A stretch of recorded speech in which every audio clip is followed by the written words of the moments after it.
अपने पसंदीदा शो चाय टोस्ट और होस्ट को यूट्यूब पर देखने के लिए डॉन न्यूज़ के ऑफिशियल चैनल को सब्सक्राइब करें और सब्सक्राइब करने के बाद आप ज़रूर बेल आइकॉन को भी प्रेस करें।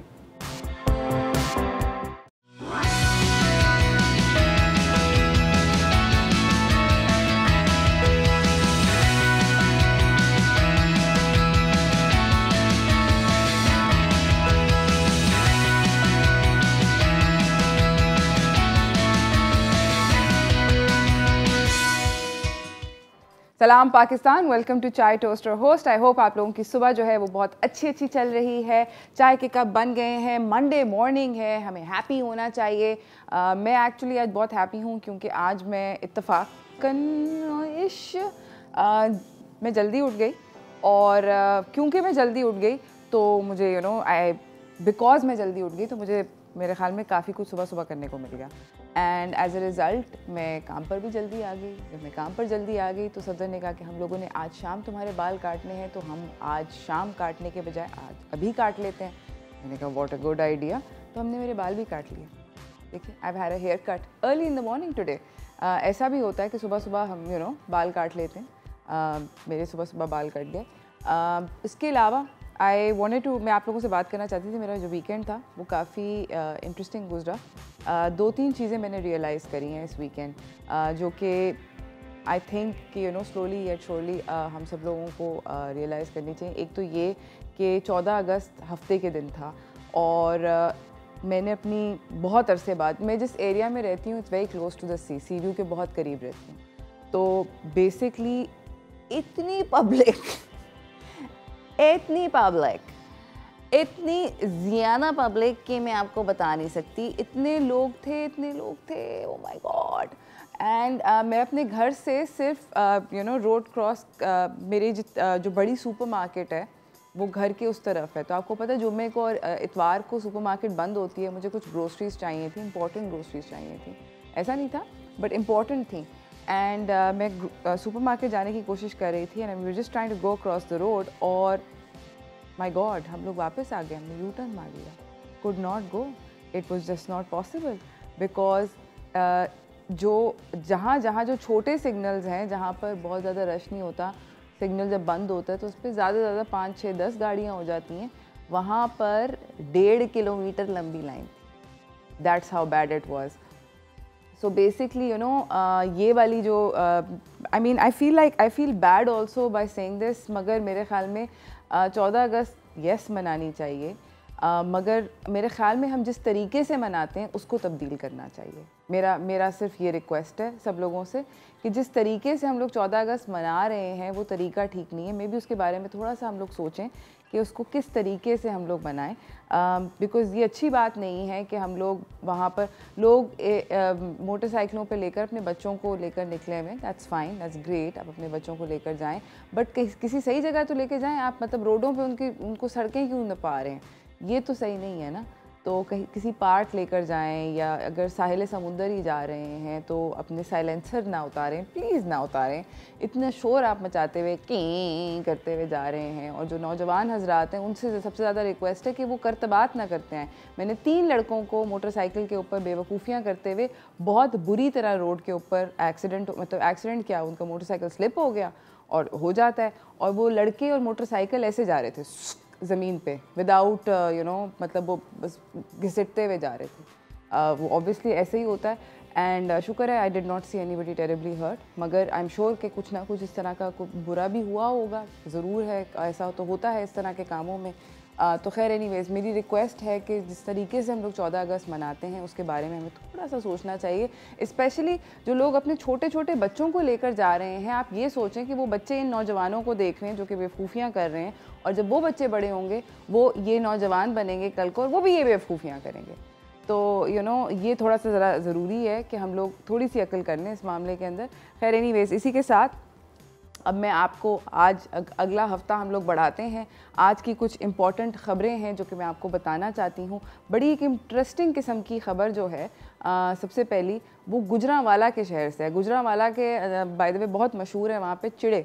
हर कोई जाके गुजरांवाला से चिड़े खाता है और एक कढ़ाई है जो कि बड़ी स्पेशल है, गुजरांवाला से मिलती है। मगर अब गुजरांवाला के अंदर एक ज़बरदस्त किस्म की चीज़ हुई है जिसके लिए आई होप गुजरांवाला फेमस और ज़्यादा फेमस हो जाए, और वो ये है कि गुजरांवाला के लोगों ने वहाँ पर एक Guinness book of world records का रिकॉर्ड कायम किया है। और वो रिकॉर्ड जो है वो बहुत ही ज़बरदस्त अमेजिंग किस्म की चीज़ का है, और वो क्या है ये मैं आपको बताना चाहती हूँ। बेसिकली वो रिकॉर्ड ये है कि गुजरांवाला में बेसिकली बच्चों ने, स्टूडेंट्स ने और टीचर्स ने उन्होंने मिलकर 50,000 से ज़्यादा दरख्त जो हैं वो लगाए। अब आप कहेंगे कि इसके अंदर क्या उन्होंने, मतलब इसमें गिनीज का क्या ताल्लुक़ है, तो मैं आपको बताती हूँ कि क्या ताल्लुक़ है। बेसिकली उन्होंने 50,000 दरख्त लगाए।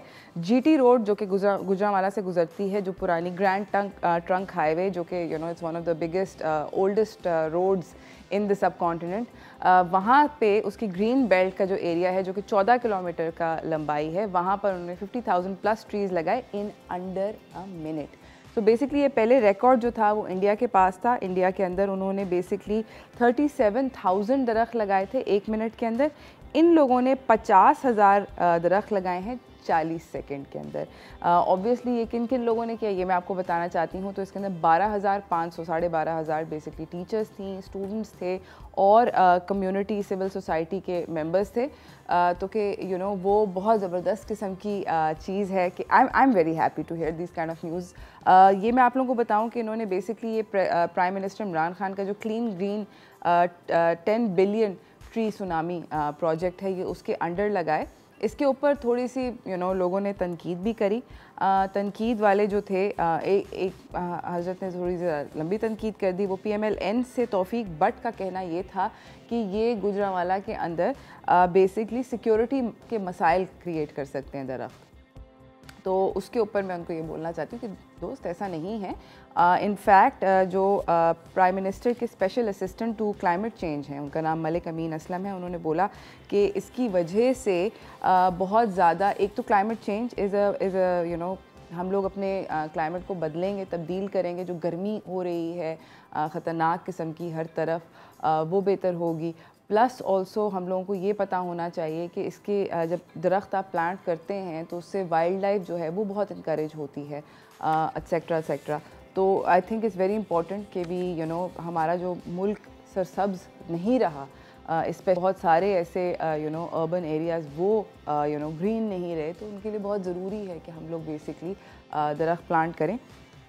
आई think it's a very very good project. और हमें ये पता है कि out of all our government के policies, this one is the most popular one on the international forum, because सारी की सारी बाकी की दुनिया इस बात पर हमें बहुत सराह रही है कि हम लोगों ने इसके दरख्त को प्लांट करने, बहुत सारे प्लांटेशन करनी शुरू करी है। इनफैक्ट एक और लाहौर के पास पंजाब में ही एक और प्रोविंस एक और फॉरेस्ट बन रहा है जहाँ पे PM ने भी जाकर बेसिकली, इसका नाम है मियावाकी फॉरेस्ट, जहाँ पे 1,60,000 दरख्त को उगाया जाएगा।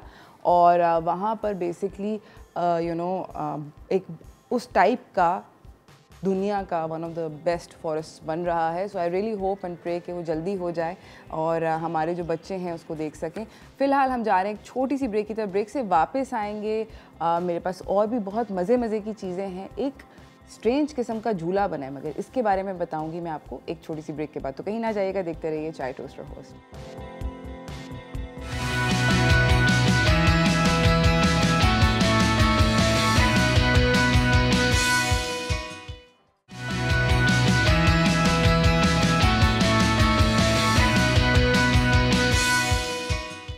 Welcome back everyone. I hope कि आप लोग अगर अभी ट्यून इन करा है तो आप लोग जान लें कि आज हम लोग आपसे बहुत एक इंटरेस्टिंग किस्म के टॉपिक के ऊपर बात करेंगे। हम पाकिस्तान की यंग अचीवर्स से आपको मिलवाना चाहते हैं, वो नौजवान जिन्होंने हमारे मुल्क के अंदर कुछ अमेजिंग किस्म के काम किए हैं। फ़िलहाल मेरे पास क्योंकि हम बात कर चुके हैं अमेजिंग अचीवमेंट्स की, एक अचीवमेंट जो थी वो अभी इस वीकेंड के ऊपर गुजरांवाला के अंदर Guinness book of world records का एक रिकॉर्ड टूटा है। और बहुत सारे नौजवानों ने, यंग पीपल ने, अगेन स्टूडेंट्स ने, टीचर्स ने मिलकर दरख्त 50,000 से ज़्यादा दरख्त प्लांट किए हैं अंडर 40 सेकंड्स के अंदर। तो उन्होंने एक ज़बरदस्त किस्म का रिकॉर्ड कायम किया है। उसके अलावा एक और बहुत टैलेंटेड इंसान हैं, बिलाल आसिफ इनका नाम है। इन्होंने बेसिकली पेंसिलों से झूला बनाया है। ये वीडियो मैंने भी नहीं देखी, तो मिलकर हम सब लोग देखते हैं और फिर इसके ऊपर बात करते हैं। झूले तो आपने बहुत से देखे होंगे, लेकिन ये कोई आम झूला नहीं, क्योंकि इसे नॉर्थ कराची के रिहायशी नौजवान बिलाल ने पेंसिलों की मदद से तैयार किया है। मुकम्मल तौर पर पेंसिल से तैयार किए जाने वाले इस झूले की तकमील में 2.5 साल लगे। मैंने ये दुनिया का सबसे बड़ा पेंसिल क्राफ्टेड स्विंग बनाया है और इसको बनाने में तकरीबन 2 साल 6 महीने लगे मुझे। इसके अंदर तकरीबन 45,000 पेंसिलें लगी हुई हैं। सिर्फ पेंसिलें चिपकाई नहीं गई हैं, हर पेंसिल को क्राफ्ट किया गया है। इतने इतने से पीसीस के अंदर, टुकड़ों में इसके अंदर जोड़े गए हैं और बाकायदा इसके अंदर पेंसिल्स के लैंप्स भी लगाए गए हैं। बिलाल ने पेंसिलों की मदद से न सिर्फ झूला बल्कि बहुत ही आला म्यार की ज्वेलरी और दीगर अशिया भी तैयार की हैं और अपने इस मुनफरिद झूले को Guinness book of world record का हिस्सा बनाने के लिए अप्लाई भी कर दिया है। हमारे मुल्क में बिलाल आसिफ जैसे हजारों हुनरमंद मौजूद हैं। अगर हुकूमती सतह पर इनकी पजीराई की जाए तो ये मुल्क का नाम रोशन कर सकते हैं। क्या बात है, इन्होंने पेंसिलों के साथ झूला बना लिया। बिलाल आसिफ वाकई में एक टैलेंटेड यंग मैन है और कितना इन्होंने इसके ऊपर मेहनत करी, 2 साल 6 महीने मतलब इनको लगे और इन्होंने बेसिकली 45,000 पेंसिलों का इस्तेमाल किया। इस झूले की जो लेंथ है, जो हाइट है सॉरी, वो है 85 इंचेस और इसकी चौड़ाई जो है वो है 77 इंचेस और इसकी हाइट 4 फुट है। इन्होंने ये जो झूला बनाया है पेंसिलों वाला, इन्होंने इसको डेडिकेट किया है APS आर्मी पब्लिक स्कूल के जो बच्चे जो शहीद हुए थे उनके लिए। तो I hope young people like this continue to do these amazing things. मुझे बड़ा मज़ा आता है देख कर कि ये लोग कहाँ से क्या ज़बरदस्त आइडियाज़ लाते हैं और ये काफ़ी एथनिक लुकिंग झूला है। अगर आप नोटिस करें तो इसके अंदर इन्होंने जो काम किया है, ये 2 विंडो पे भी चल रहा है, आप देखें कि इन्होंने बहुत ही स्टेड वेरी क्लोज टू हमारा कल्चर और जो हम लोगों को वुडवर्क होता है उससे काफ़ी करीब का झूला बनाया है। तो काफ़ी ज़बरदस्त बात है and congratulations Bilal. I hope कि बहुत सारे लोग इसको अप्रिशिएट करें अच्छे से। इसी के साथ मैं अपनी अगली खबर के ऊपर चलती हूँ। हम लोगों के मुल्क के अंदर क्रिकेट एक ऐसा खेल है जो कि शदीद पॉपुलर है और इस वक्त दो चीज़ें चल रही हैं क्रिकेट की दुनिया में, पाकिस्तानी क्रिकेट की दुनिया में स्पेशली। एक तो हमारी टीम गई हुई है वेस्ट इंडीज़ खेलने और दूसरा साथ साथ KPL चल रहा है। अगर आपको नहीं पता तो मैं आपको बताती हूँ। KPL basically Kashmir premier league है। इसके अंदर टोटल 6 टीमें हैं जिसके अंदर रावलकोट हॉक्स हैं, कोटली लायंस हैं, मीरपुर रॉयल्स हैं, मुजफ्फराबाद टाइगर्स हैं, ओवरसीज़ वॉरियर्स हैं और बाग स्टैलियंस हैं। इनके दरमियान में मैचेस चल रहे हैं। अभी लेटली हफ्ते के दिन मुजफ्फराबाद टाइगर्स ने बेसिकली फाइनल के लिए क्वालिफाई कर लिया क्योंकि उन्होंने 7 रन से रावलकोट हॉक्स को हराया। मगर रावलकोट हॉक्स की अभी तक इसका ये मतलब नहीं है कि वो आउट हो गए टूर्नामेंट से, क्योंकि उनके पास बहुत सारे पॉइंट्स हैं। तो अभी देखते हैं कि आगे क्या होता है सीन। अभी मैं आप लोगों को ये बताती रहूँ कि टाइगर्स का स्कोर 164 था अगेंस्ट द हॉक्स। इसी के साथ इस पर्टिकुलर मैच में अनवर अली ने बहुत अच्छी परफॉर्मेंस दिखाई। उन्होंने 57 रन बनाए 34 डिलीवरी से। इंजमामुल हक की सेकंड बेस्ट परफॉर्मेंस थी, उन्होंने 30 रन बनाए 33 बॉलों से। मुझे पता नहीं था कि इंजमामुल हक अभी तक खेल रहे हैं। मेरे ख्याल में वो मेरे बचपन से खेल रहे हैं और अभी तक खेल रहे हैं। इसका मतलब है कि अगर आप अच्छे एथलीट होंगे तो आप चलते ही रहेंगे। इसी के साथ हॉक की जानिब से इमरान रानी और दानिश अजीज़ ने 2-2 विकटें ली और शाहिद आफरीदी, आसिफ आफरीदी और वकास महमूद ने 1-1 विकेट ली।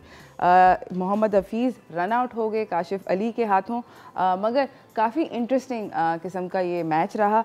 आप लोगों को ये बताती चलूँ कि KPL का जो फाइनल होगा ये 7 बजे 17 अगस्त को एयर होगा। इसके ऊपर भी थोड़ी सी डिबेट हुई थी। उसकी वजह ये हुई क्योंकि वेस्ट इंडीज़ का और पाकिस्तान का जो मैच था उसके साथ टाइमिंग क्लैश हो रहा था, तो उन्होंने इसको रिवाइज़ करके इसका टाइमिंग बदल दिया। बिकॉज ऑब्वियसली क्यों हम अपनी कौम को टॉर्चर करें कि वो ये वाला मैच भी देखना चाहें, ये वाला मैच भी देखना चाहें एक टाइम पर, वो बराह रास्त, तो थोड़ा सा टेंशन हो जाती है लोगों को, क्रिकेट फैंस को स्पेशली।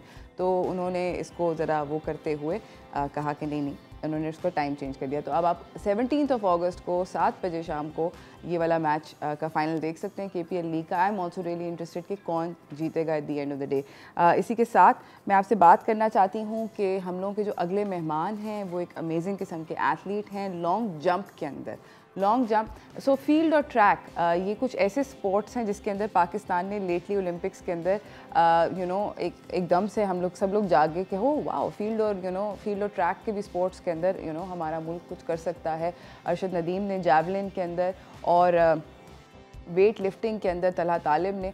तो फील्ड और ट्रैक कुछ ऐसे स्पोर्ट्स हैं जो कि ज़्यादा इनको इम्पोर्टेंस नहीं दी जाती, but long jump is one of those sports जिसके अंदर बहुत सारे अमेजिंग टैलेंटेड यंग पीपल हमें नज़र आते हैं। इनफैक्ट हम लोग इस पर्टिकुलर फील्ड और ट्रैक के स्पोर्ट्स को स्कूल के बाद कोई खेलता ही नहीं है, पता नहीं क्यों, इंटरेस्ट नहीं रहता, I don't know what it is, but थोड़ा सा इंटरेस्ट देना चाहिए आई थिंक। और हम आपको मिलाएंगे एक ज़बरदस्त किस्म के एथलीट के साथ। इसी के साथ मैं आपको ये भी बताना चाहती हूँ, आज हम बेसिकली आज सारा दिन हम लोग बात कर रहे हैं आपसे यंग अचीवर्स के बारे में।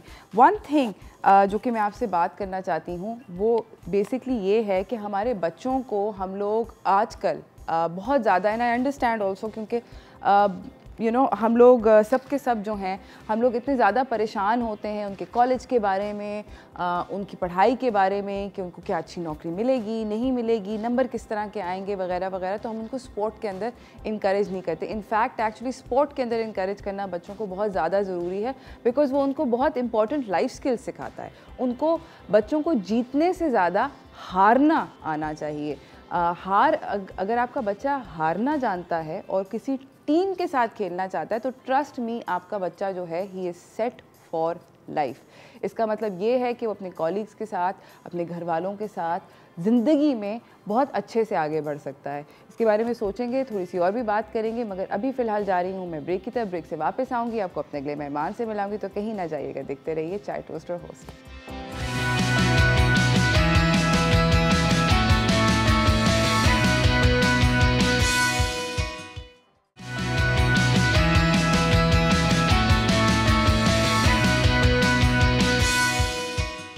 Welcome back everyone. हम लोग बात कर रहे थे जाने से पहले यंग पीपल जो ज़िंदगी के अंदर कुछ ना कुछ अचीव कर रहे हैं। हमारे जो अगले मेहमान हैं उन्होंने भी एक बहुत ज़बरदस्त किस्म की अचीवमेंट है उनकी स्पोर्ट के अंदर, और ऐसा स्पोर्ट जिसको हम बहुत ज़्यादा अटेंशन नहीं पे करते। तो मैं आपको उनसे मिलवाना चाहती हूँ और स्पोर्ट के ऊपर भी थोड़ी सी बात करना चाहती हूँ। तो चलते हैं व्हाट्स टोस्टिंग की तरफ।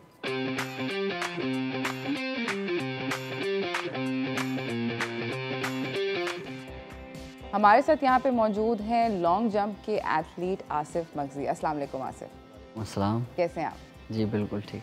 अच्छा, आप टिकटॉक पे वीडियोस बनाते थे और उसके अंदर आप चीज़ों के ऊपर से छलांग मारते थे। जी, नहरों के ऊपर से, चीज़ों के, है ना, बाइक वगैरह। जी हाँ। अच्छा, मुझे ये बताएं कि आप बचपन से लॉन्ग जंप कर रहे थे या कुछ और, मतलब क्या था, ये कैसे हुआ?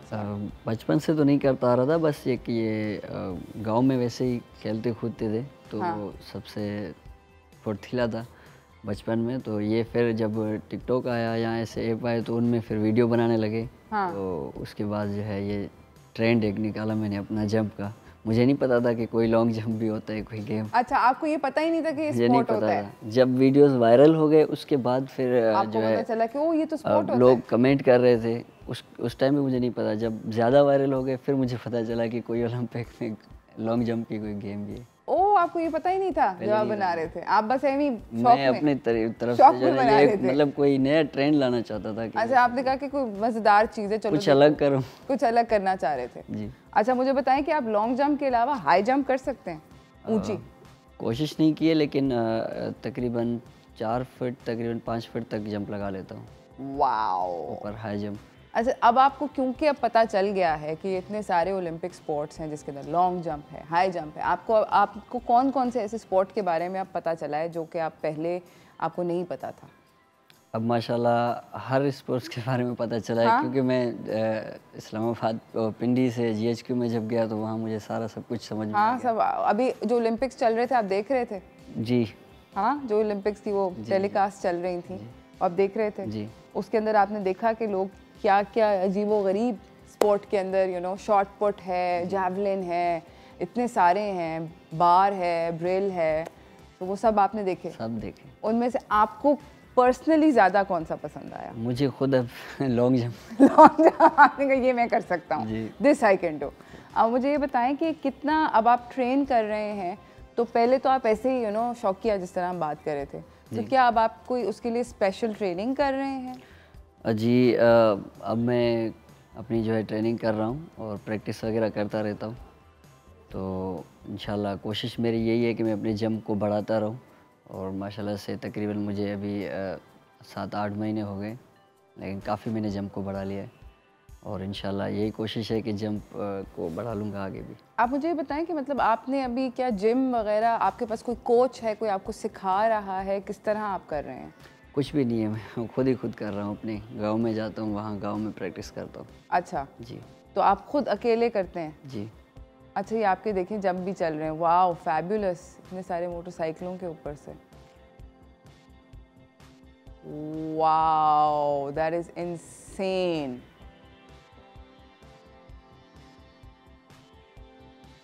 ओए होए होए नाजरीन, आप ये चेक करें कि ये लोग दरिया के, ये आपने अपने आप को ये जगह क्या है? ये एक नहर है। नहर है जी। और ये फार्म है वहाँ पर। ओ माय गॉड, ये कितनी चौड़ी नहर थी? तकरीबन 18 से 20 फीट है। हाँ जी। 18 से 20 फुट, तो ओ माय गॉड, आप वाकई में Asif, you are amazing and fabulous. मैं इस वक्त हक्का बक्का हो गई हूँ ये देख के, दैट्स इनसेन। मुझे आसिफ ये बताएं कि आप जब ये मतलब सबसे पहले आपने जब जंप मारी, आपको मज़ा आया, यू नो वगैरह वगैरह, आप अपने फ़न के लिए कर रहे थे, अपने उसके लिए।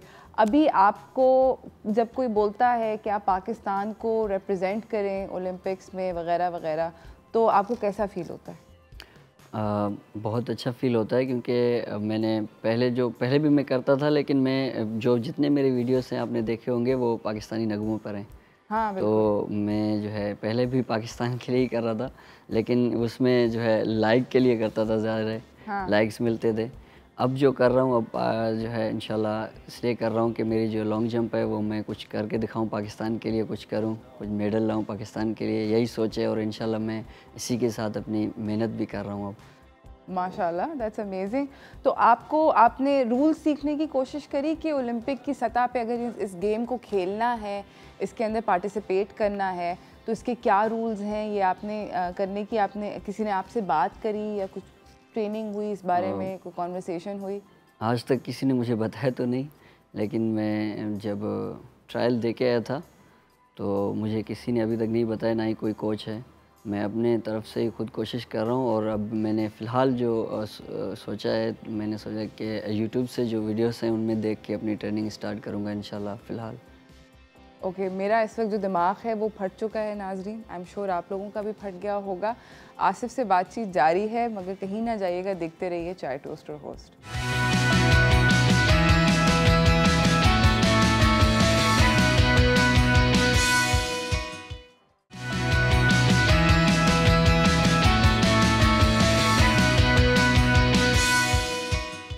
Welcome back everyone. हमारे साथ लॉन्ग जंप एथलीट, ज़बरदस्त किस्म के एक इंसान आसिफ मगसी बैठे हुए हैं। ठट्टा से इनका ताल्लुक़ है।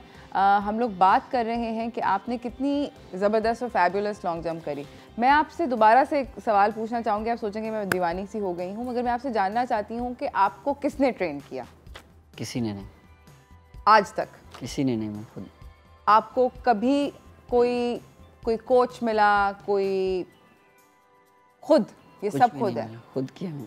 कोई सपोर्ट मिली, किसी ने आपको पैसे दिए कि ये लो ये वाला जूता पहनो, ये वाला ये इक्विपमेंट होता है, ये शर्ट होती है, इसका आपको किसी ने रूल समझाए कि अगर आप इसको ओलंपिक की सतह पे खेलना चाहते हैं स्पोर्ट को, तो ये रूल्स होते हैं? किसी ने कभी कुछ बताया? किसी ने कुछ भी नहीं बताया, मैंने खुद किया है। और आज तक आपको पता है मैं मिडिल क्लास फैमिली से हूँ, तो मेरे पास जूतों के लिए भी नहीं थे, लेकिन मैं अब फ़िलहाल शुक्रगुज़ार हूँ। स्नैक कैप है हमारा जो पाकिस्तान में आया हुआ है।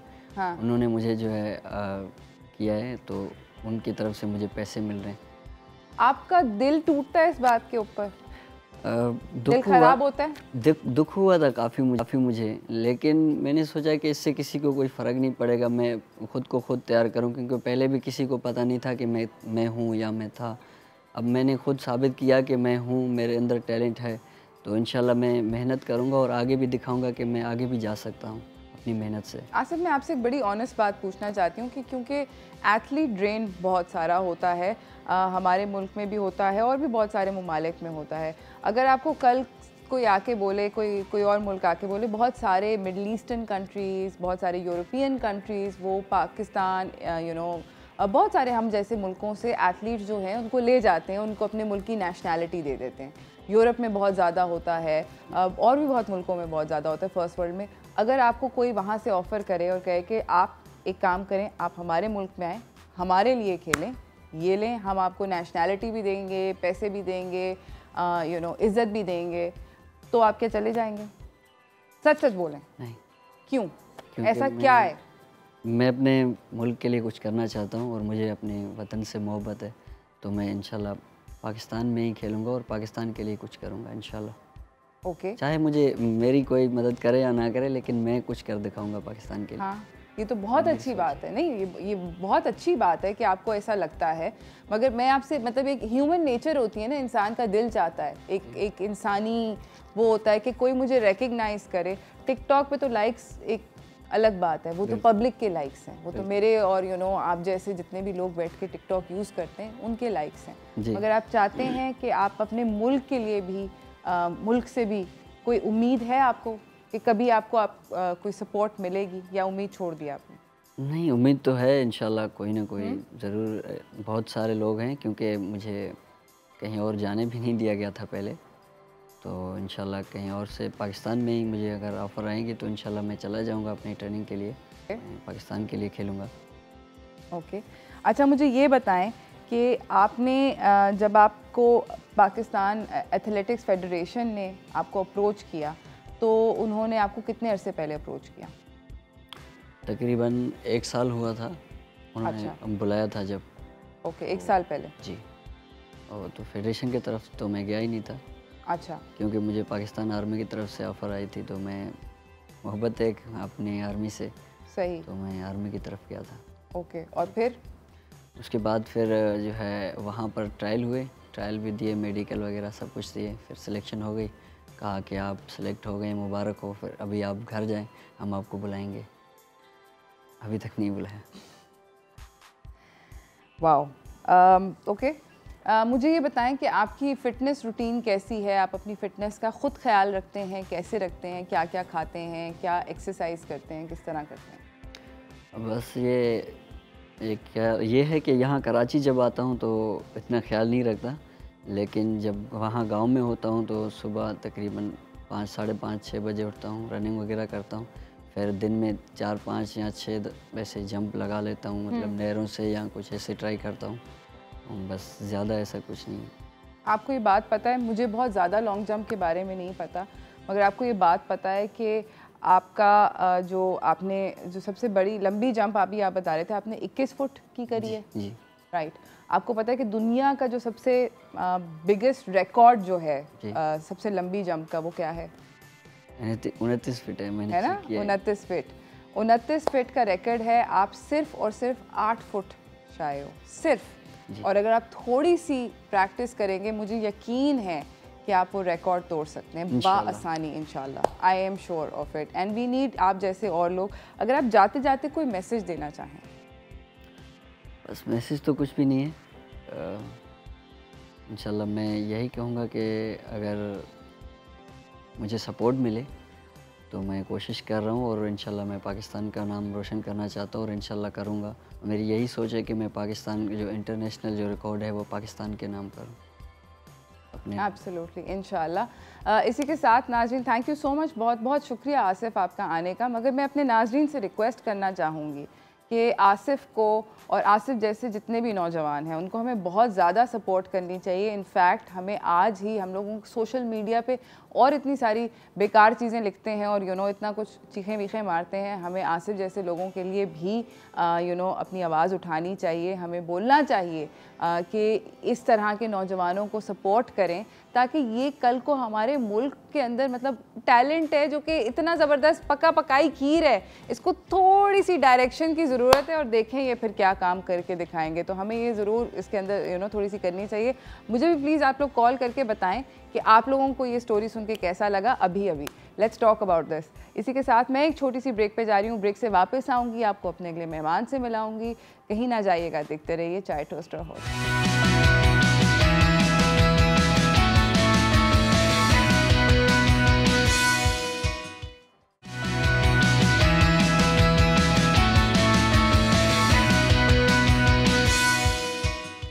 Welcome back everyone. हम लोग बात कर रहे हैं और मिलवा रहे हैं आप लोगों को उन पाकिस्तानी लोगों से जो कि इंसेन और अमेजिंग काम कर रहे हैं। हमारी अगली मेहमान भी कुछ इस तरह से ही हैं।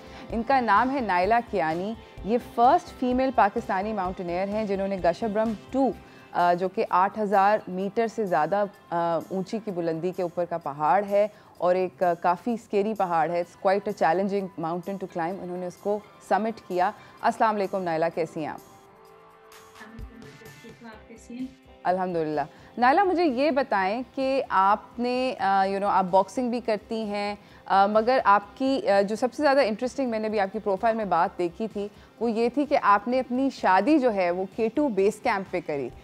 वाई, ऐसा क्या था कि आपके दिल के अंदर कि आपने आपने इतनी इंसेन किस्म की डेस्टिनेशन चूज़ करी? एक्चुअली बड़ी शादी का शौक नहीं था मुझे, बिल्कुल भी स्टेज पे बैठ के हंड्रेड्स ऑफ पीपल के सामने, लोगों के सामने बैठना बिल्कुल पसंद नहीं था। तो बस ये चूज़ किया, मुझे पता था वहाँ पे और कोई आएगा नहीं, इनवाइट भी किया तो और पहाड़ों से तो वैसे ही मुझे मोहब्बत थी, काफ़ी लोगों को भी है, मुझे भी थी, तो वो चूज़ की डेस्टिनेशन है। That's amazing. आपकी बहुत ज़बरदस्त और यूनिक वेडिंग थी। We all thought it was fabulous when we saw the pictures. मुझे ये बताएं कि पहाड़ों से ये जो प्यार था प्लस कि आपको हमेशा सपोर्ट मिली अपनी फैमिली से, या were there people who are like it's dangerous, ये थोड़ा सा स्केरी है, ना करो? आई थिंक इसीलिए बचपन में मतलब शुरू में तो देखने का शौक था। ट्रैकिंग पहले स्टार्ट नहीं कर पाई क्योंकि एक तो टाइम की कमी की वजह से, और दूसरा फैमिली का ऑब्वियसली था कि कंसर्न था कि ये डेंजरस है। तो अभी एडल्ट लाइफ में आके जब अपने खुद डिसीजन बना के कन्विंस कर सकते हैं फैमिली को, तो इस वजह से थोड़ा लेट स्टार्ट किया लाइफ में ट्रैकिंग। लेकिन फैमिली की अभी बहुत ज़्यादा सपोर्ट है क्योंकि उन्हें पता है कि मैं रिस्क नहीं लूँगी, मतलब रिस्की काम है, डेंजरस स्पोर्ट है, लेकिन इसमें भी आप अपनी तरफ से जितनी सेफ्टी कर सकते हैं वो उन्हें पता था फैमिली को कि वो मैं ज़रूर करूँगी। आपने गशब्रम 2 का आपने उसको क्यों चूज़ किया? एक्चुअली पहले मैं 2 साल से प्लानिंग करी थी, लास्ट टाइम भी प्लान था, 7000 प्लान करी थी, तो टाइमिंग का 7000 के माउंटेन में भी 4 से 5 वीक लगते हैं, तो मैंने सोचा था यही चैलेंज अगर मतलब 8000 वाली पीक पे जाऊंगी तो मुझे ज़्यादा एक्सपीरियंस 8000 की पीक का एक्सपीरियंस होगा। और दूसरा पाकिस्तान में है, मेरा लास्ट ईयर का प्लान नेपाल में था, वो कोविड की वजह से कैंसिल हुआ, तो फिर सोचा कि पाकिस्तान में, क्योंकि मेरे नेटवर्क में लोगों को पता चलेगा, वैसे भी मैं अपने नेटवर्क में ट्राई करी थी कि लोगों को बताऊं पाकिस्तान कितना खूबसूरत है, पाकिस्तान में क्या क्या है। तो हमें भी नहीं पता था, मतलब 3 साल पहले मुझे भी पता नहीं था G2 क्या है, गशब्रम 2 क्या है, पाकिस्तान में कितनी 8000 से ऊपर पीक्स हैं। तो वो ये 2 रीज़न से, और जिस टीम के साथ मैं गई थी वो लोग G2 पे जा रहे थे, तो वो बड़ी स्ट्रॉन्ग टीम थी, तो मुझे पता था उधर मतलब सेफ्टी और समिट के सेफ्टी भी होगी और समिट के चांसेस थोड़ी से ज़्यादा होंगे। एब्सोल्युटली, बहुत ज़्यादा इम्पॉर्टेंट होता है किसी को ये बात। आई थिंक आप हमारे नाज़रीन को ये ज़रूर बात बताएं कि जब आप किसी पहाड़ को सर करने जाते हैं तो आपकी टीम का उसके अंदर कितना ज़्यादा, जो जिस टीम के साथ आप क्लाइंब करें उसके अंदर कितना ज़्यादा उनकी अहमियत होती है? टीम बहुत ज़्यादा मैटर करती है, क्योंकि मेरे साथ जो टीम थी 3 और लोग थे, उसमें 2 पाकिस्तान के टॉप क्लाइंबर्स माने जाते हैं। उनकी वजह से ना सिर्फ मेरा बल्कि जितने भी फॉरेनर्स, आई थिंक अबाउट 50 लोग थे जो G1 गशब्रम 1 और गशब्रम 2 समिट करने आए हुए थे। तो उन सब का समिट G2 पे पॉसिबल इसलिए हुआ, गशब्रम 2 पे, क्योंकि मेरी टीम ने रोप फिक्सिंग की 2 कैंप्स की थी। अगर वो रोप फिक्सिंग में हेल्प नहीं करते तो ये सब के सब जो फॉरेनर भी आए हुए थे उनका पॉसिबल नहीं था। कुछ और पहाड़ों पे पाकिस्तान में वो पाकिस्तानी टीम्स थी, K2 पे पाकिस्तानी टीम सक्सेसफुल हुई है, कुछ मतलब 1-2 और जगहों पे समिट नहीं हुआ है क्योंकि टीम इतनी स्ट्रांग नहीं थी। तो वो ये बहुत ऑब्वियसली बात थी कि टीम की वजह से अगर मैं किसी और टीम के साथ जाती तो शायद डिफरेंट प्रॉब्लम्स की वजह से समिट पॉसिबल नहीं होता। मुझे ये बताएं कि गशबरुम 2 को भी समिट करने के लिए बेसिकली 2 राउट्स हैं, आप लोगों ने कौन से राउट का राउट को चुना? तो हमारा बनाना रिच से था, ये थोड़ा सेफर रूट है। एक और रूट है जो कि एक और फ्रेंच टीम आई थी, उन्होंने अल्पाइन स्टाइल में किया हुआ था, लेकिन बाकी रूट्स में एवलांच के ज़्यादा रिस्क होता है, तो हमारे रूट पे एवलांच का रिस्क कम था। सही। मुझे ये बताएं कि आपने जब ये सोचा कि आप एक तो सबसे पहले आई थिंक हम अपने नाजरीन को आपसे कहलवाना चाहते हैं कि कहाँ पर लोकेटेड है गशबरुम 2? कहाँ पर ओके, ये स्कर्दू साइड गिलगित बल्तिस्तान में है गशबरुम 2। तो बल्तोरो ग्लेशियर के पास है। K2 बेसिकली, K2 उसका सबको पता है, ड्रीम माउंटेन है। K2 के पास 3 और पीक्स हैं जो कि 8000 से ऊपर हैं। उसमें ब्रॉड पीक है, गशबरुम 1 है, गशबरुम 2 है। तो ये कोई भी इनमें से पीक करनी हो तो स्कर्दू के रास्ते से जाना पड़ता है, और ये 7 दिन का जर्नी है, 7 से 8 दिन का बेस कैंप तक जाने के लिए। अमेजिंग। मुझे बताएं कि आपके लिए सबसे मेमोरेबल जो एक्सपीरियंस था इस क्लाइंब के अंदर वो कौन सा था? आई थिंक थोड़ा सा फनी इंसिडेंट है। जब हमने समिट कर लिया था, समिट ऑब्वियसली समिट मेमोरेबल था फॉर श्योर, लेकिन उसके बाद जब नीचे आ रहे थे तो बहुत ज़्यादा एग्जॉस्टेड थे, क्योंकि 3-4 दिन से ठीक से खाया नहीं था, ठीक से नींद नहीं आ रही थी। तो जब हम नीचे आ रहे थे, बिल्कुल बेस कैंप 1 के पास पहुंचे, तो मेरी पॉकेट में वीडियोस ले रही थी, तो मैंने सब टीम की वीडियोस ली, पिक्चर्स ली, और अपनी और टीम की समिट पिक्चर्स थी। मतलब उसके अलावा हमारे पास प्रूफ नहीं था कि हमने समिट किया है, किसी और के पास भी पिक्चर्स नहीं थी। तो मेरा मोबाइल से मेरी पॉकेट से इतनी थकन से वो पॉकेट में जब डाला मोबाइल तो जिप बंद करना भूल गई, तो वो बहुत नीचे 300-400 मीटर नीचे गिरा। तो वो उस वक्त मुझे मुझे कोई डर वगैरह कुछ नहीं लगा। जब वो मोबाइल गिरा तो मेरी जान निकल गई थी कि अब क्या होगा, उसमें तो सबकी पिक्चर्स और वीडियोस हैं। तो वो लकीली आधे घंटे बाद ढूंढ के काफ़ी 400 मीटर नीचे से बिल्कुल सामने सीधा पड़ा हुआ था, बिल्कुल कोई हराश भी उसको नहीं आई, तो वो मेरा हार्ट अटैक आई थिंक होने से बच गया। तो ये मेरा एक मेमोरेबल मोमेंट है जिसमें मैंने बहुत दुआ की थी, आधा घंटा उस दुआ करती रही कि मिल जाए पिक्चर्स है उसमें। एब्सोल्युटली, दैट्स बहुत ज़्यादा मेमोरेबल है। मुझे ये बताएं कि आपको सबसे ज़्यादा मुश्किल चीज़ क्या लगी इस क्लाइंब के अंदर? What is the most difficult thing, जो सबसे बड़ी हार्डशिप थी आपके लिए? आई थिंक फैमिली के बगैर, ऑब्वियसली काफ़ी लोग सोचते हैं कि स्ट्रॉन्ग हो, फैमिली को छोड़ के कैसे आए हो, लेकिन किसी भी फैमिली मेम्बर का ना होना मुझे अभी भी थोड़ा लगता है कि थोड़ा वो मुझे शुरू में मुश्किल लगा था, क्योंकि टीम के साथ अभी इतना वो यूज्ड टू नहीं थे। एक ये चीज़ मुश्किल लगी थी, लेकिन आई थिंक ये वक्त के साथ ठीक हो जाती है। लेकिन एक जो चीज़ जो कॉन्स्टेंटली जिसने बॉदर किया, जो कि एंड तक ठीक नहीं हुई थी, वो ठंड थी, बहुत ज़्यादा सर्दी थी। जैसे ही स्कर्दू से 2-3 दिन बाद सर्दी स्टार्ट हुई थी, और स्कर्दू पहुंचने तक बिल्कुल टेंट से निकलने का भी दिल नहीं चाहता था। और हमारे रेस्ट स्टेज में इम्पॉर्टेंट होता है कि हम थोड़ा सा एक्सरसाइज करें, अपने आप को फिट रखें। अगर 3 दिन रेस्ट है तो 3 दिन हम टेंट में नहीं बैठ सकते। तो वो मुझे सर्दी बर्दाश्त करना मुझे सबसे ज़्यादा मुश्किल लगा था। ओके, हम इस बातचीत को नाज़रीन जारी रखेंगे, आप लोग कहीं ना जाइएगा, देखते रहिए चाय टोस्ट और होस्ट।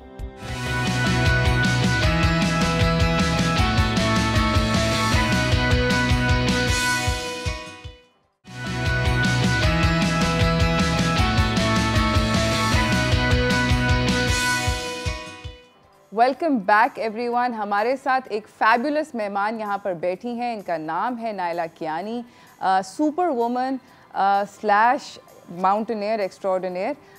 इन्होंने ज़बरदस्त किस्म का काम किया है। इन्होंने कश्यपरम 2 को समिट किया है जो कि 8000 मीटर से ज़्यादा लंबी पीक है। It's one of the major peaks in Pakistan. इनसे बातचीत हो रही है। नाइला, मुझे ये बताएं कि हमने बात कर ली कि आपने इस पहाड़ को कैसे सर किया वगैरह वगैरह। अब मैं आपसे ये जानना चाहती हूँ कि आपके लिए पहाड़ चढ़ना क्यों इतना ज़्यादा ज़रूरी, आपने उसको why did you deem it so important, और आप जब चढ़ी तो आपने क्या रियलाइज़ किया, पाकिस्तान के लिए क्या करना चाह रही थी? एक मेरा रीज़न था, मुझे चैलेंज पसंद है, तो बॉक्सिंग मतलब बॉक्सिंग जब मैंने ट्राई की थी और बॉक्सिंग में अच्छी थी तो मुझे उसमें भी फाइट करनी थी, तो वो मुझे चैलेंजिंग काम पसंद थे, चैलेंजिंग स्पोर्ट्स या चैलेंजिंग चीज़ें प्रोजेक्ट्स काम पे। तो जब ट्रैकिंग स्टार्ट की थी उसके बाद मुझे बस शौक था कि माउंटेनियर्स, ये क्लाइंबर्स कैसे क्या करते हैं, ये क्या रूटीन होती है, कैसे सर करते हैं, व्यू कैसे होता है। शौक तो पहाड़ देखने का बचपन से ही था। तो फिर इसी तरह पहले मैंने जैसे बताया 7000 पीक चूज़ की थी, फिर उसे 8000 पे आई। तो मकसद समिट का सिर्फ नहीं था, ये भी देखना था कि क्या एक्सपीरियंस होता है 8000 पीक पे। तो मैं अगर 7000 तक भी चली जाती तो मैं खुश होती, लेकिन आई थिंक अल्लाह ने मदद की, ऊपर समिट तक गई। लेकिन दूसरा जो आपने क्वेश्चन पूछा उसमें ये था कि G2 चूज़ करने का ये मकसद था। G2 पे एक्चुअली पाकिस्तान में कराकरम पे समिट चांसेस कम होते हैं। अगर नेपाल में जाती तो summit chances 80 to 90 absolutely. Manaslu अगर पिक करती तो 80% चांस था। मुझे सरबाज जो मेरे टीम लीडर थे उन्होंने बताया था अगर तुम पाकिस्तान में करोगी तो 50% चांस है। लेकिन मेरा ये एक शौक था कि मेरे नेटवर्क में लोगों को पाकिस्तान का इमेज पता चले कि हम मतलब काफ़ी इश्यूज हैं पाकिस्तान में, ये मानने की बात है, लेकिन इसके अलावा भी बहुत सारी चीज़ें हैं। पाकिस्तान में ब्यूटी है, मतलब इतनी जगह जाने के लिए, विजिट करने के लिए, जो कि डोमेस्टिक टूरिस्ट को भी अभी पता चलना शुरू हुई है सोशल मीडिया के थ्रू। तो वो बहुत इम्पोर्टेंट था। तो और दूसरा ये कि अगर मैं एज अ फीमेल क्लाइंब करती तो वो ये भी जो उनका इशू था ना कि पाकिस्तान में बिल्कुल टोटली सब लड़कियों को आज़ादी नहीं है, मतलब कुछ इश्यूज है लेकिन ऐसा नहीं कि सबको ऐसा इशू है। तो वो उनका इमेज चेंज करना चाही थी अपने लेवल पे। मतलब मैं बहुत बड़ी ब्लॉगर नहीं हूँ, लेकिन मैं बाहर रहती हूँ, मेरे फ्रेंड्स हैं दुनिया की मुख्तलिफ जगहों पे, तो इवन अगर उन तक पहुँचे तो वो मेरे लिए खुशी की बात थी। मैं आपसे ये जानना चाहती हूँ, आपकी भी बेटियाँ हैं, मेरी भी बेटी है, we are raising women.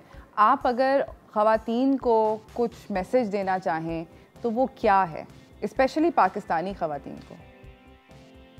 Pakistani ख़वातीन को मेरा ये मैसेज है कि स्पोर्ट्स में मतलब स्टडीज़ में, ऑफ कोर्स मैं ऐसा नहीं बोलूँगी, मैं स्टडीज़ में भी काफ़ी अच्छी थी, मैंने एरोस्पेस इंजीनियरिंग की हुई है। लेकिन इसके साथ साथ मैं स्पोर्ट्स में भी काफ़ी इन्वॉल्व थी, क्योंकि स्पोर्ट्स ने मुझे ऐसी अपॉर्चुनिटीज़ दी हैं जो कि अगर मैं स्पोर्ट्स नहीं करती तो वो मुझे नहीं मिलती। फिटनेस तो ऑब्वियसली वो उससे आपकी इम्प्रूव होती है।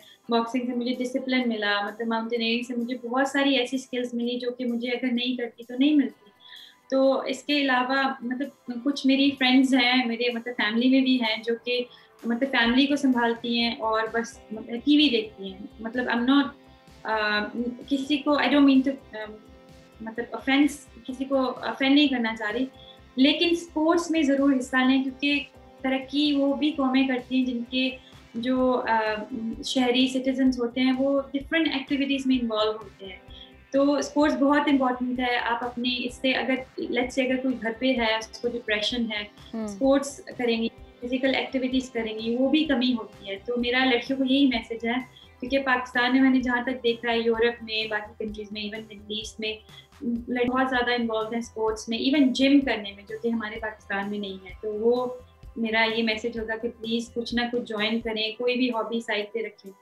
एब्सोल्युटली नाइला, मैं एक और बात यहाँ पर ऐड करना चाहती हूँ, which I am sure Naila will agree with me, कि पहाड़ चढ़ना इसलिए नहीं होता, जिस तरह इन्होंने एक बड़ी इंटरेस्टिंग बात करी कि इनको समिट करने का वो नहीं था, जुनून एक्चुअली समिट करने का नहीं होता। पहाड़ इंसान इसलिए चढ़ता है कि आप अपने आप को नेचर के अगेंस्ट पिट करते हो और आपको इस बात का बहुत अच्छे से एहसास होता है कि अल्लाह की कुदरत से आप लड़ नहीं सकते। You can just work your way with it, it's not you can never go against it. ऐसे ही है नाइला? बिल्कुल बिल्कुल। बहुत बहुत शुक्रिया आने का, and I wish you the absolute best of luck, and I hope to see you on a new mountain next year इंशाल्लाह. I will, inshallah, next year on another 8,000 feet. Absolutely, and I wish you the absolute best of luck. Thank you so much for coming. बहुत बहुत शुक्रिया आपका. इसी के साथ नाज़रीन, मैं आप लोगों को ये बताना चाहती हूँ कि नायला जैसे लोग अभी आसिफ मक्सी आए, उन जैसे लोग, they give me a lot of faith and a lot of hope. मेरा मेरी पूरा हफ्ते की एक्चुअली जो है, I am just renewed and I have so much passion because of people like Naila and people like Asif.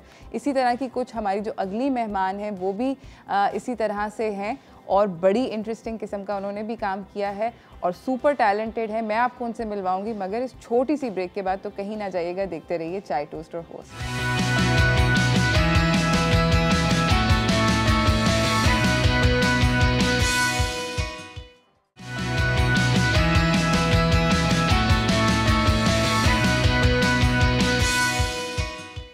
Welcome back everyone. हमारे साथ हमारी अगली मेहमान यहाँ पर सेट पे मौजूद है. इनका नाम है अरूबा फरीदी. 23 साल की यंगेस्ट एरोस्पेस इंजीनियर है हमारे मुल्क की. अस्सलाम वालेकुम. वालेकुम अस्सलाम. कैसी हैं आप? मैं बिल्कुल ठीक हूँ. अच्छा, मुझे ये बताएं कि सबसे पहले कि एरोस्पेस इंजीनियर होता क्या है, क्योंकि देखें आप, मतलब हम इतने पढ़े लिखे नहीं हैं जितनी आप हैं. तो आप प्लीज़ हमें और हमारे नाज़रीन को एजुकेट करें कि एरोस्पेस इंजीनियरिंग होता क्या है. देखिए, एविएशन इंडस्ट्री में एरोस्पेस इंजीनियरिंग जो है वो लाइसेंस कैटेगरी है. मतलब ये एक लाइसेंस प्रोग्राम है, ये डिग्री प्रोग्राम नहीं है. जैसे हमें पायलट बनने के लिए लाइसेंस रिक्वायर्ड है, इसी तरह हमें एविएशन इंजीनियर बनने के लिए लाइसेंस रिक्वायर्ड होता है. ठीक है. और इसके अंदर आप जहाज़ों की मुरम्मत करने का लाइसेंस आपके पास होता है? जी, क्योंकि आपको पता है जहाज़ को अप टू डेट रखना है, मेंटेन रखना है, बिकॉज ऑफ इट्स फ्लाइंग. तो इस वजह से जो है इंजीनियर्स होते हैं उनको बेसिक लाइसेंस रिक्वायर्ड होता है. उसके बाद वो सर्टिफाइड इंजीनियर बन जाते हैं डिफरेंट कैटेगरीज के. ओके. और आप जो हैं, आपके पास कौन सा? मैं बेसिक लाइसेंस होल्डर हूँ. आप बेसिक लाइसेंस होल्डर हैं. तो इसका मतलब है कि आप जहाज़ के इंजन्स के साथ टिंकर करती हैं, टर्बाइंस के साथ करती हैं, या पहियों के साथ? या ओके, ये मैं बता देती हूँ. लाइसेंस की डिफरेंट कैटेगरीज होती हैं. जिसमें जो मेरे पास है वो B1 कैटेगरी है और B1 की सब कैटेगरीज हैं. तो B1 कैटेगरी होती है आपकी एरोस्पेस, और aerospace is the mechanical part of aviation industry. समझ गए. जिसमें आपका इंजन कवर होता है, एयरक्राफ्ट की बॉडी कवर होती है, और इसके अलावा एक है B2 विच इज़ एवियोनिक्स. उसमें इलेक्ट्रिकल और इलेक्ट्रॉनिक्स कवर्ड होता है. तो मेरे पास B1 का लाइसेंस है जिसमें इंजन्स आ जाते हैं, और जो मेरे पास कैटेगरीज हैं उसमें गैस टरबाइन इंजन भी है, पिस्टन इंजन भी है. तो डिफरेंट कैटेगरीज का लाइसेंस है. ओके. मेरे इस वक्त इस तरह का घूम गई हूँ मैं. बट नहीं, इट्स फैबुलस. मुझे ये बताएं कि आप जब काम पर जाती हैं, अभी आप जाएंगी, आई एम श्योर आज के दिन भी जाएंगी. जी बिल्कुल. अभी इसके बाद आप यहाँ से काम पे जाएंगी. मुझे बताएं कि आपके वर्क प्लेस पे कितनी ख़वातीन हैं? जब मैंने यहाँ ज्वाइन किया था, जिस कंपनी में मैं अभी हूँ, तो तब तो कोई भी नहीं था. सारे मर्द हजरात थे और मैं थी बस. और अब आती जा रही हैं. हाँ जी. तो मेरी जूनियर्स भी हैं और अब इस फील्ड में और मेरी सीनियर्स भी हैं डिफरेंट एयरलाइंस में. तो अब जब से लोगों को अवेयरनेस हुई है, क्योंकि लोगों को पता नहीं था इस फील्ड के बारे में. तो जब से अवेयरनेस शुरू हुई है फीमेल्स में, तो वो आती जा रही हैं इस फील्ड में और काफ़ी ज़्यादा आ चुकी हैं. Wow, that's amazing, that's very good to know. और मुझे बताएं कि कितना ज़्यादा मुश्किल है इसकी पढ़ाई?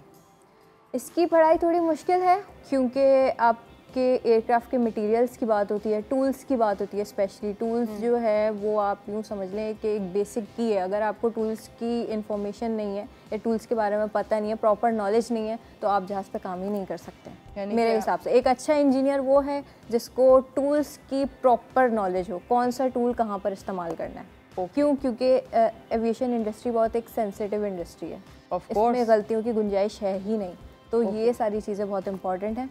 और इसके अलावा मुश्किल, फीमेल्स थोड़ा सा ये सोचती हैं कि हम इस तरह का काम नहीं कर सकते, टेक्निकल काम है सारा.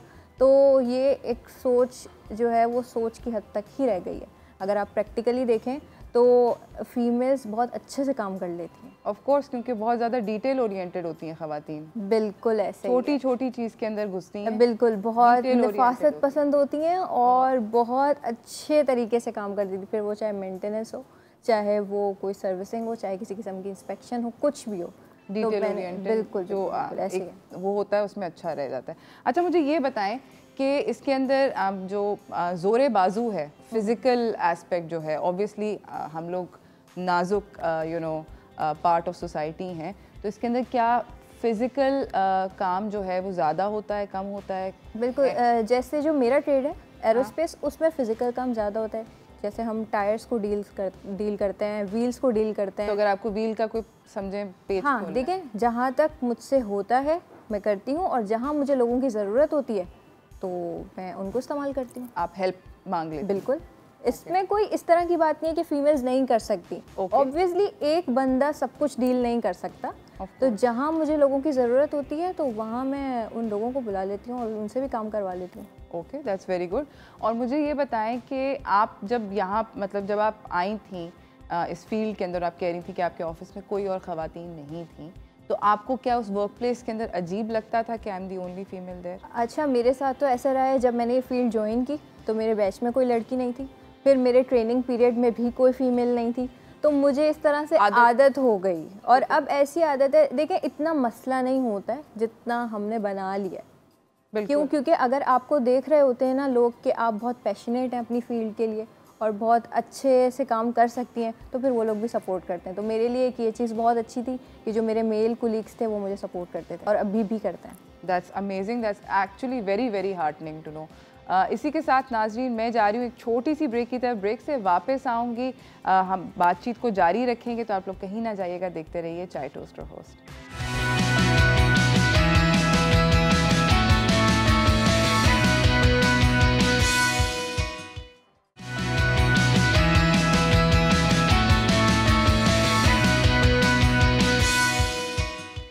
Welcome back everyone. हमारे साथ यहाँ पे अरूबा फरीदी मौजूद हैं। 23 साला एरोस्पेस इंजीनियर है, youngest female aerospace engineer Pakistan की हैं।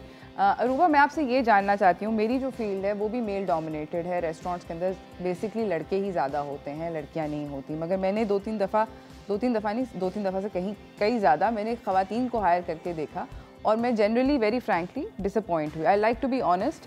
इसलिए डिसअपॉइंट हुई क्योंकि ग्लैमरस फील्ड नहीं है। पता नहीं सब लोगों को क्यों लगता है कि इस तरह की फील्ड्स ग्लैमरस होती हैं। आप खूबसूरत लगते हुए ब्यूटीफुल किस्म के अपने मेकअप और ब्लो ड्राई के अंदर आप काम कर सकते हैं, जो कि इम्पॉसिबल है।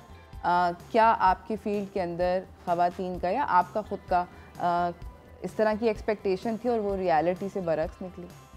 बिल्कुल ऐसे ही है। देखें, एक तो ना ये माइंडसेट चेंज करना पड़ेगा। अब आप देखें, मेरा काम क्या है कि मैं ग्रीस और ऑयल्स के साथ काम करती हूँ, ठीक है।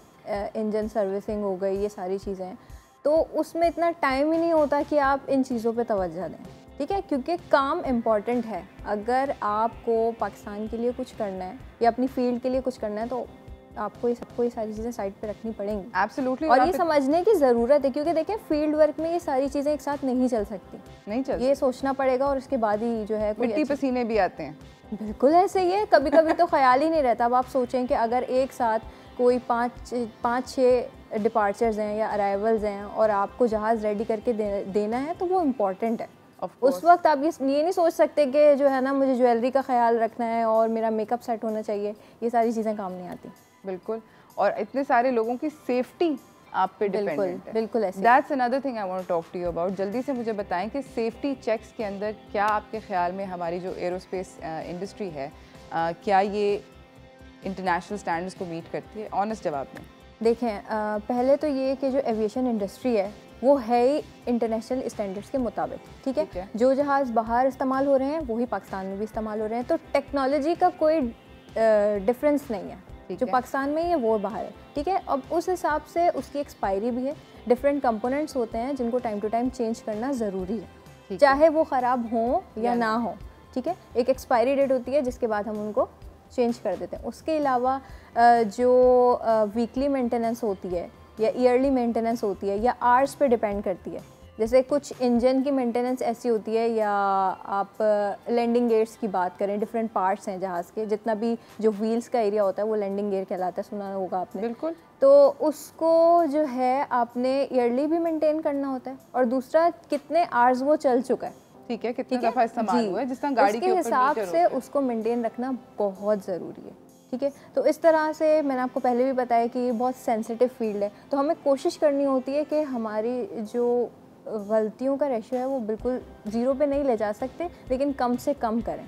ठीक है। तो इस वजह से जो है ना आपकी अटेंशन बहुत रिक्वायर्ड है कोई भी काम करते हुए, कोई टेक्निकल काम करते हुए, क्योंकि बहुत डेलिकेट चीज़ें भी होती हैं और ऐसे सिस्टम्स होते हैं जिन पे काम करना होता है, तो ये चीज़ें बहुत ज़रूरी हैं। ओके। मुझे ये बताएं कि हमारे मुल्क के अंदर मैंने ये देखा है कि बहुत सारी फील्ड्स के अंदर और उसके अंदर एविएशन इंडस्ट्रीज़ के ऊपर बहुत ज़्यादा तनकीद पर आई है कि पर्ची सिस्टम है, सिफारिश का सिस्टम है।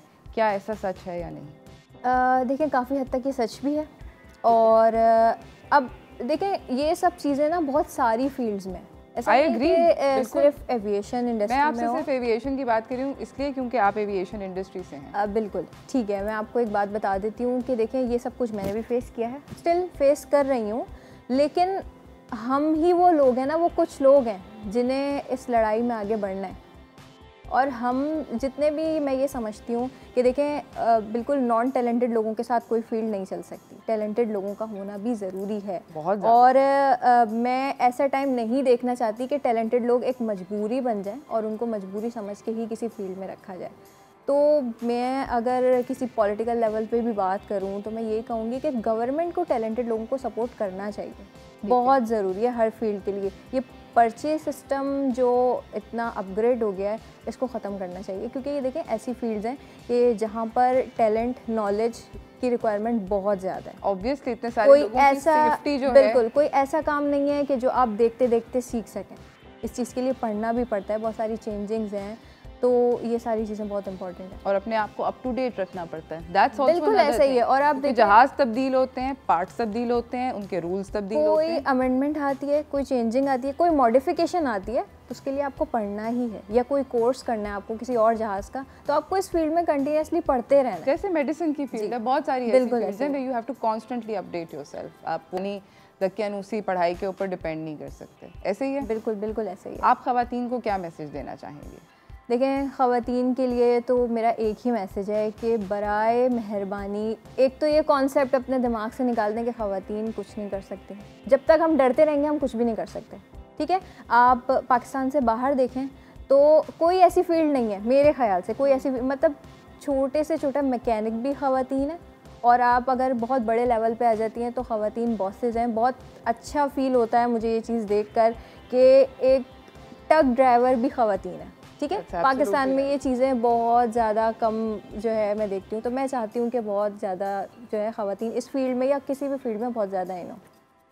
Thank you so much, and I hope like Aruba, I also hope to see not just women, I would like to see, मेरा दिल की ये बहुत बड़ी ख्वाहिश है कि ना सिर्फ ख़वातीन बल्कि मैं चाहती हूँ कि हर वो टैलेंटेड पाकिस्तानी, चाहे वो मर्द हो या वो औरत हो, अपनी फील्ड के अंदर शाइन करे।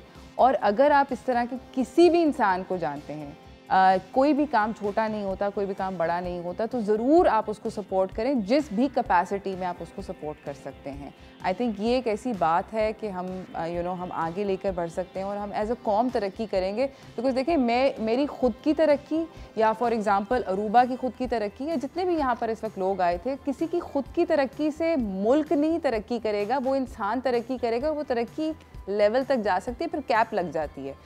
एक्चुअली उस तरक्की को कैप लेस बनाने के लिए और बहुत आगे लेकर जाने के लिए हम सबको मिलकर काम करना पड़ेगा as a whole, as a united people. तो मेरे ख्याल में इसके ऊपर थोड़ी सी मेहनत करनी चाहिए। हम सबको उन लोगों को सपोर्ट करना चाहिए, लाइक आई सेड, जिस भी कैपेसिटी में हम कर सकते हैं, तो ज़रूर हम सब लोग इकट्ठे आवाज़ उठाएं, इकट्ठे कदम बढ़ाएं और आगे चलें अपने मुल्क को बेहतर करने के लिए, अपनी आगे वाली नस्लों को बेहतर करने के लिए। हम लोगों को अब जो टाइम है उसका इख्तिताम हो चुका है। कल के लिए हम लोग बात करेंगे ग्रीन के बारे में, हरा भरा पाकिस्तान, उसके बारे में थोड़ी सी बात होगी, मगर उसकी बात होगी कल। फ़िलहाल आई होप कि आप सब लोगों का एक स्पेक्टेकुलर दिन गुजरे। आई होप कि आप अपने इस हफ्ते को अमेजिंग बनाएं और कोई एक ऐसा चेंज इनकलकेट करें जैसा कि ये सब यंग पीपल, जितने भी लोग आए थे हमारे साथ, वो कर रहे हैं। मेरी और मेरी टीम की तरफ से अल्लाह हाफिज़, सी यू गाइस टुमारो।